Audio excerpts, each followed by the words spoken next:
नमस्कार साधकों, एस्ट्रो प्रदीप में आपका स्वागत है।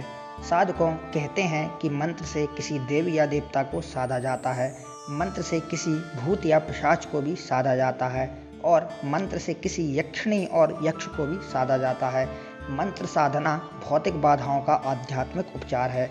मंत्र के द्वारा हम खुद के मन या मस्तिष्क को पूरे विचारों से दूर रखकर उसे नए और अच्छे विचारों में बदल सकते हैं। तो आइए जानते हैं आज हम शावर मंत्र के बारे में। साधकों, अगर आपने हमारा चैनल सब्सक्राइब नहीं किया है तो सब्सक्राइब कर लें, क्योंकि आपको यहाँ पे ऐसे ही तंत्र मंत्र, ज्योतिष, धर्म इत्यादि से जुड़ी सटीक जानकारी हम देते हैं। तो आइए जानते हैं। साधकों, मुख्यतः 3 प्रकार के मंत्र होते हैं। पहला वैदिक मंत्र, दूसरा तांत्रिक मंत्र और तीसरा शावर मंत्र। इसी तरह मंत्र जप के 3 भेद हैं। पहला वाचिक जप, दूसरा मानस जप और तीसरा उपासु जप। साधकों, शावर मंत्र के जनक कहते हैं कि शावर मंत्रों के जनक गुरु मत्स्येंद्र नाथ और उनके शिष्य गुरु गोरखनाथ हैं। इन मंत्रों को शैव पंथ की नाथ परंपरा के अलावा आदिवासी, बंजारा, सपेरा, जादूगर और भारत की अन्य जनजातियों के मंत्र माने जाते हैं। यह भी कहा जाता है कि असल में इन शावर मंत्रों में वज्रयान की, वज्र डाकनी अथवा वज्रतारा आदि से भी निचली तामसिक देवों की प्रार्थना की जाती है। उनकी आन पर ही काम होता है। शावर मंत्र की भाषा, शावर मंत्र को प्राकृत मंत्र भी कहते हैं, अर्थात यह संस्कृत नहीं बल्कि प्राकृत भाषा की आम बोलचाल की भाषा के मंत्र हैं।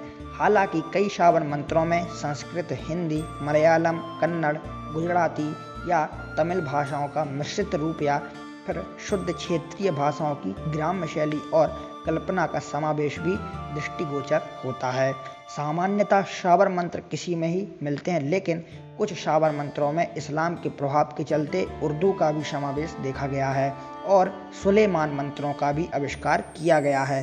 शावर मंत्रों के प्रकार। शावर मंत्रों में आन और शाप तथा श्राद्ध और धमकी दोनों का प्रयोग किया जाता है। आन माने होती है सौगंध। दूसरा यह कि मंत्र का प्रयोग करता यदि भक्त है तो वह देवी या देवताओं को धमकी देकर भी काम करवा सकता है, नहीं तो श्रद्धा से तो हो ही जाएगा। विशेष बात यह है कि उसकी सौगंध भी फलदायी होती है।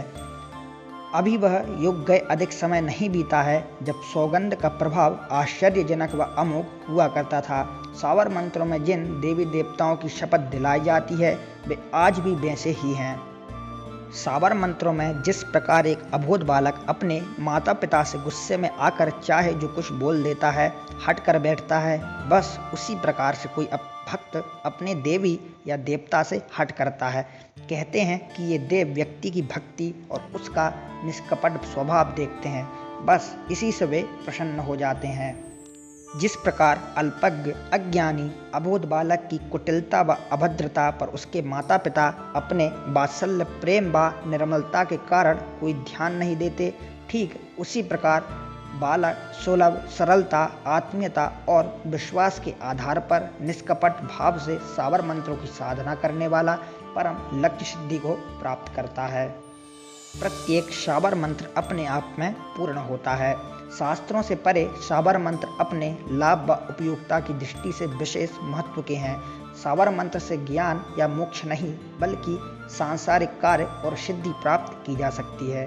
शावर मंत्र तुरंत, विश्वसनीय, अच्छा और पूरा काम करते हैं।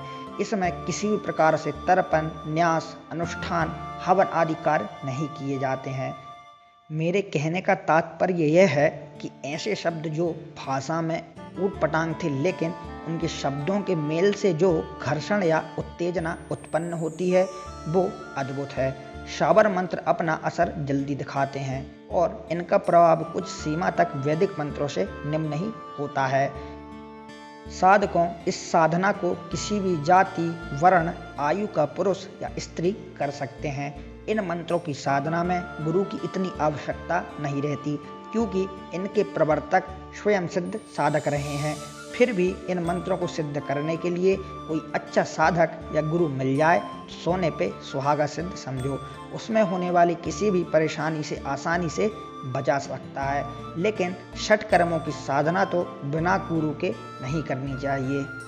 साधकों, मैं आशा करता हूँ कि कि आपको यह शावर मंत्र के ऊपर वीडियो अच्छी लगी होगी, और अगर आपको यह वीडियो में शावर मंत्र के बारे में जानकारी समझ आई है तो आप हमें कमेंट में बता सकते हैं। तो चलिए मिलता हूँ मैं आपसे अगले वीडियो में, तब तक के लिए धन्यवाद। जय हनुमान।